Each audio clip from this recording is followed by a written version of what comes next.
E5 TV news కు స్వాగతం. ముందుగా హెడ్లైన్స్. దేశ ప్రజలకు కేంద్రం గుడ్ న్యూస్.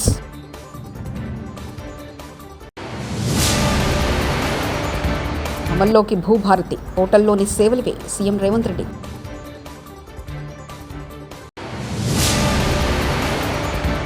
కేసీఆర్ సూచనతోనే కొత్త ప్రభాకర్ రెడ్డి వ్యాఖ్యలు. మంత్రి పొంగులేటి.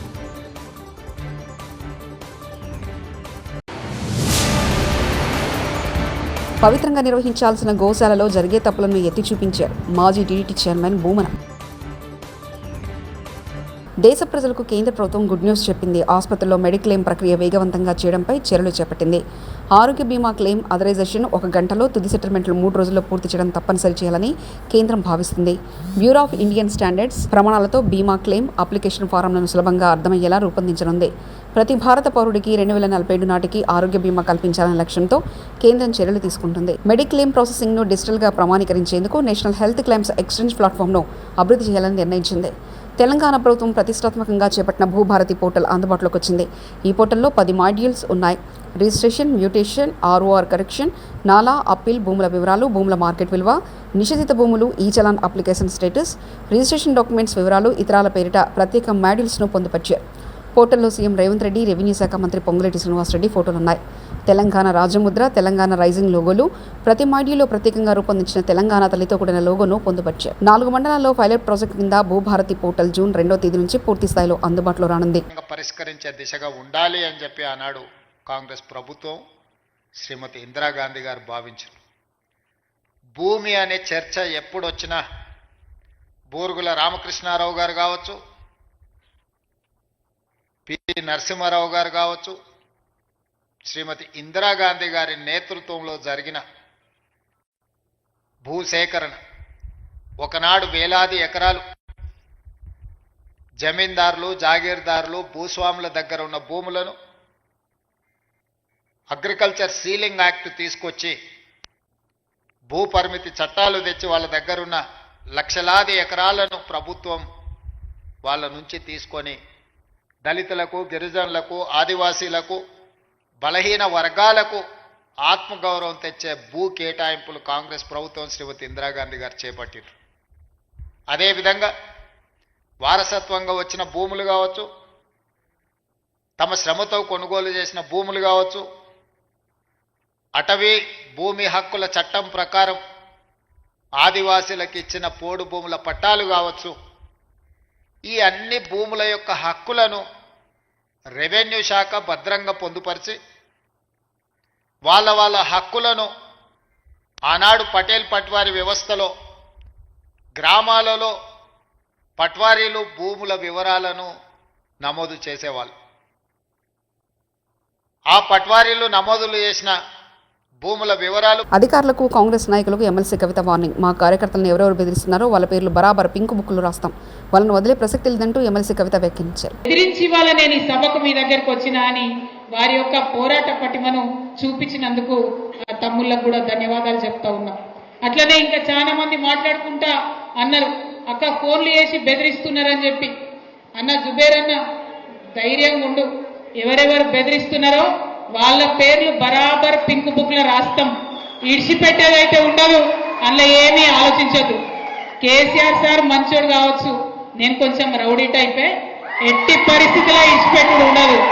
ఇక్కడికి బాన్స్వాడలో మిమ్మల్ని సతాయించి మిమ్మల్ని పోలీస్ స్టేషన్కి ఈడ్చినటువంటి ఏ ఒక్కరిని కూడా నేను మాత్రం క్షమించే అవకాశమే ఉండదు. పింక్ బుక్ బరాబర్ పెడతాం, అందులో పేర్లు రాస్తాం. అది అధికారులు కావచ్చు, నాయకులు కావచ్చు, ఎవరిని కూడా వదిలిపెట్టాం. ఎందుకంటే మనం అధికారంలో ఉన్నప్పుడు అరాచకం చేయలేదు, ప్రజలకు మంచి చేసినాం, అభివృద్ధి చేసినాం. ఇవాళ మీరు పార్టీ మారినంత మాత్రాన ఈ గులాబీ కండువానేదో గదరి. ప్రజల తిరుగుబాటు కట్టుకోలేక బంగ్లాదేశ్ ప్రధాని పారిపోయినట్లు తెలంగాణ ప్రజల తిరుగుబాటుకు రేవంత్ రెడ్డి కూడా పారిపోవాల్సి వస్తుంది. వరంగల్లో జరగబోయేది బీఆర్ఎస్ రజతోత్సవ సభ మాత్రమే కాదు, రేవంత్ రెడ్డి మీద తెలంగాణ ప్రజల తిరుగుబాటు సభ అంటూ మాజీ మంత్రి ఎమ్మెల్యే జగదీష్ రెడ్డి వ్యాఖ్యానించారు. భయపెట్టవచ్చు అది ఒక పిచ్చి భ్రమంలో ఉన్నారు. కానీ ఒక్కసారి ప్రజల్లో తిరుగుబాటు మొదలైతే పోలీసు, మిలిటరీ ఎవ్వడు కూడా ఆపలేడు. ఉరికిచ్చుడు మొదలైతే ఒక్కడు కూడా ఊళ్ళకి రాలేడు. కాంగ్రెస్ పార్టీ ఎమ్మెల్యేలు కావచ్చు, మంత్రులు కావచ్చు, ఊళ్ళలో తిరగలేడు. ఇవాళ గాల్లో తిరుగుతున్న మంత్రులు గాల్లోనే కలిసిపోవాలి తప్ప ఎక్కడ కూడా దిగలేరు. తుంగతుర్తిలో, హుజూర్నగర్లో, సూర్యాపేటలో కాదు, తెలంగాణలో ఏ జిల్లాలో కూడా దిగలేరు. చరిత్ర చాలా సందర్భాల్లో చెప్పింది ఈ విషయాన్ని. మొన్ననే చూసినాం మనం, 4-5 నెలల క్రితం బంగ్లాదేశ్ అధ్యక్షురాలు పారిపోయి వచ్చి భారతదేశంలో దాచుకుంటుంది. పోలీసే కాదు, మిలిటరీ మొత్తం చుట్టూన్నా ఆపలేకపోయింది. ప్రజలు తిరుగుబాటు మొదలైంది.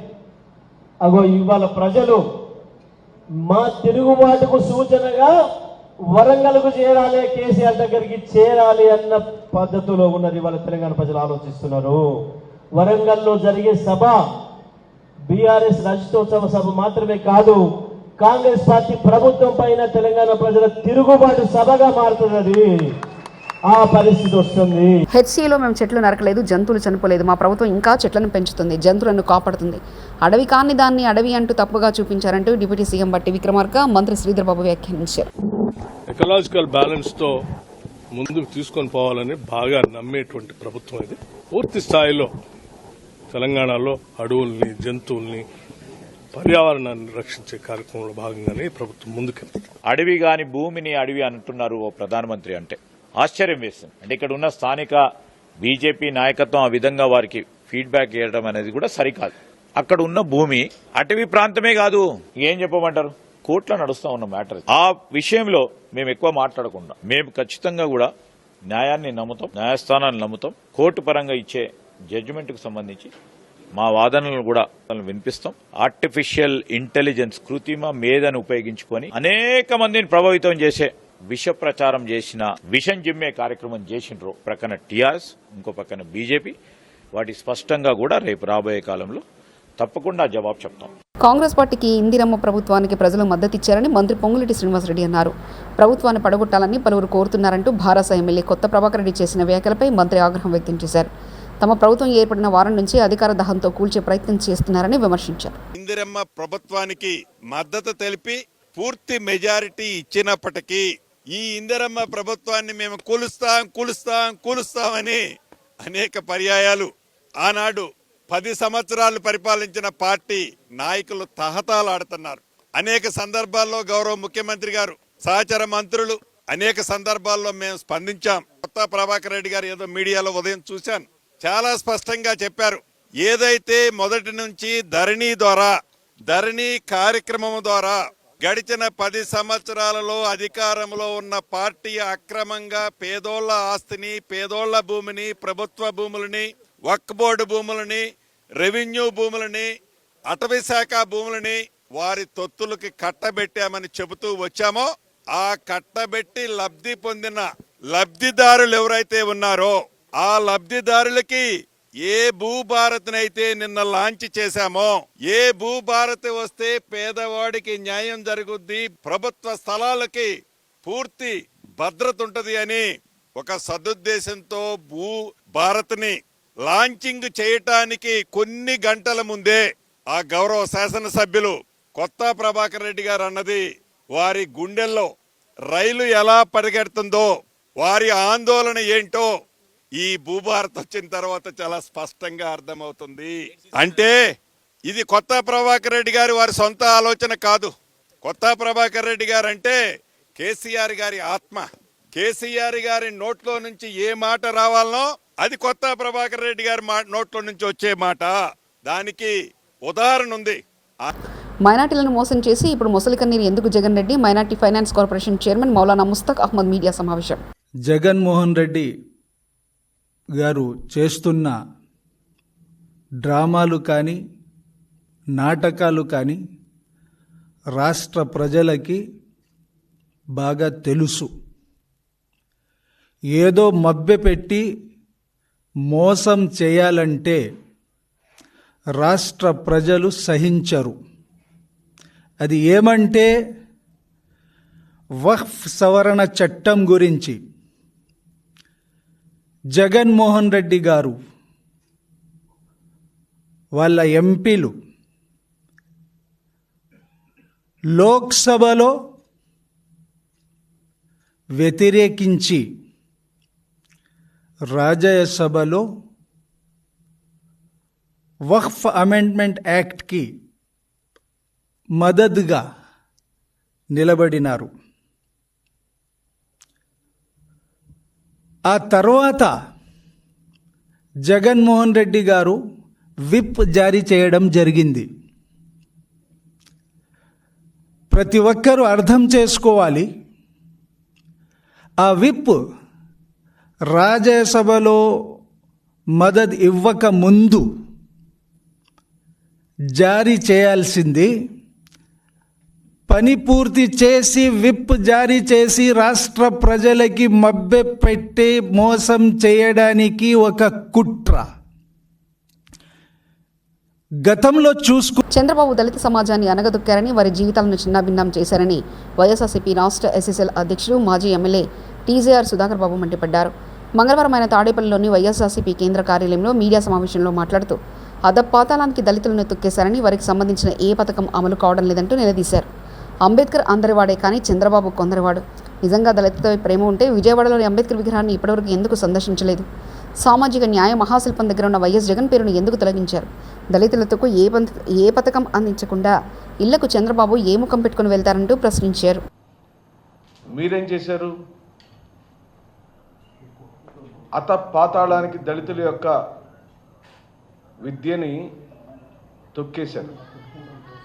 జగన్మోహన్ రెడ్డి గారు తీసుకొచ్చిన చరిత్రాత్మకమైనటువంటి సంఘటనలన్నిటినీ, చరిత్రాత్మకమైన వారు తీసుకొచ్చినటువంటి మార్పులను పూర్తిగా ఆపేశారు. దళితుల యొక్క విద్యని కాలరాసేశారు. ఏ ఒక్క పథకం ఈ రోజున అమల్లో లేదు. ఆ విద్యా దీవెన కావచ్చు, వసతి దీవెన కావచ్చు, అమ్మఒడి కావచ్చు, నాడు నేడు పేరుతో స్కూళ్లను ఆధునీకరించిన కార్యక్రమం కావచ్చు, వేలాది కోట్ల రూపాయలు ఈ అంశాల మీద జగన్మోహన్ రెడ్డి గారు ఖర్చు పెట్టారు. దానిలో ప్రధానంగా లబ్ధిదారులు దళితులు. ఈ రోజున నీ పరిపాలన పథకాలు లేవు కాబట్టి నువ్వు కొందరువాడివి అని అంటుంది వైఎస్ఆర్ కాంగ్రెస్ పార్టీ. నీకు మా మీద ఏ రోజు ప్రేమ లేదు. సీఎం చంద్రబాబు పర్యటనలో సినిమా షూటింగ్ను తలపిస్తున్నాయని మాజీ ఎంపీ నందిగం సురేష్ మండిపడ్డారు. తాడేపల్లిలోని వైఎస్ఆర్సీపీ కేంద్ర కార్యాలయంలో ఆయన మీడియాతో మాట్లాడారు. సెక్యూరిటీ లేకుండా చంద్రబాబు జనాల్లో తిరిగే పరిస్థితి లేదు. వైఎస్ఆర్సీపీ అధినేత మాజీ సీఎం వైఎస్ జగన్మోహన్ రెడ్డి దళితులు మేలు కోరి అనేక పథకాలు అమలు చేశారు. కానీ చంద్రబాబు రౌడీ రాజ్యం కొనసాగిస్తున్నారు. పథకాలు అడిగితే అక్రమ కేసులు పెట్టి వేధిస్తున్నారు. వైఎస్ఆర్సీపీ నాయకులు ఎవరైనా వాయిస్ వినిపిస్తే దాని మీద కార్యకర్తలు కానీ సోషల్ మీడియా కానీ ఎవరి మీద కావాలంటే వాళ్ళ మీద కేసులు పెట్టారు. మీరు తప్పు చేసి ఇంకా కూడా ప్రజలకు ఏదో మేలు చేస్తామని చెప్పి ప్రజలందరూ కూడా మిర్చీలకి ధరలు పడిపోయి ప్రజలందరూ కూడా అకాల వర్షాలు వచ్చి ఇబ్బంది పడతా ఉంటే మీరు మ్యూజికల్ నైట్లు పెట్టుకొని హ్యాపీగా నవ్వుకోవడం, సరదాగా కామెడీలు చేసుకోవడం, వాటి మీద నవ్వుకోవడం అంటే పాలన ఏ స్థితిలో కొనసాగించారనేది రాష్ట్ర ప్రజలందరూ చూస్తూ ఉన్నారు. ఇక దళితుల పైన మీకు ప్రేమ ఎందుకు పుట్టుకొచ్చిందో మాకైతే అర్థం కాలేదు. కానీ మీరు చేసిన మోసాలు నేను చెప్తా. ఫస్ట్ రాజధాని ప్రాంతంలో అంబేద్కర్ గారు విగ్రహం పెడతామని చెప్పింది అక్కడ ఐనవోలు దగ్గర. ఫస్ట్ వరదొస్తే మునిగే ప్రాంతంలో తీసుకెళ్ళి అక్కడ పెట్టారు. కానీ కనీసం దానికి ఒక రాయన్న పేర్చారంటే అది లేదు. కానీ జగన్మోహన్ రెడ్డి గారు వచ్చిన తర్వాత అరే బిఆర్ అంబేద్కర్ గారు ప్రపంచ మేధావి, మరి ఆయన ఈ దేశానికి దిక్సూసి పవిత్రంగా నిర్వహించాల్సిన గోశాలలో జరిగే తప్పులను ఎత్తి చూపించారు. మాజీ టీడీటీ చైర్మన్ భూమన తప్పుల్ని తెలుసుకునే ప్రయత్నం చేయకుండా టీడీటీ ఎదురుదాడి చేస్తుంది. ఈవో శ్యామలరావు టీడీటీ ఏజెంట్లుగా మాట్లాడుతున్నారు. ఈవోగా శ్యామలరావు ఉన్నప్పుడు టీడీటీలో స్వామివారికి ఎన్నో అపచారాలు జరిగాయి.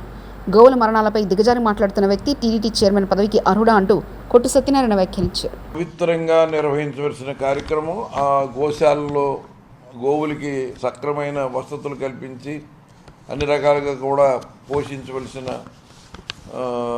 విషయాన్ని ఒక వ్యక్తి ప్రస్తావిస్తే దాన్ని ఏదో ఒక రాజకీయ కోణంతో ఇంకో రకంగా చూడకూడదు. దానికి సంబంధించి బాధ్యతాయుతమైన టీటీడీ ఏం చేయాలి? దేశ ప్రజలకు కేంద్రం గుడ్ న్యూస్.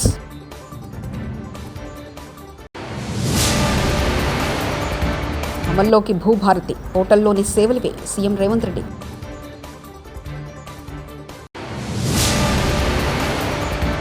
కేసీఆర్ సూచనతోనే కొత్త ప్రభాకర్ రెడ్డి వ్యాఖ్యలు. మంత్రి పొంగులేటి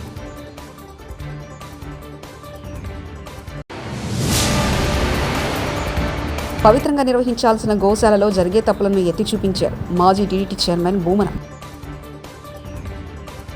ఇవి బులెటిన్ విశేషాలు. చూస్తూనే ఉండండి E5 టీవీ న్యూస్.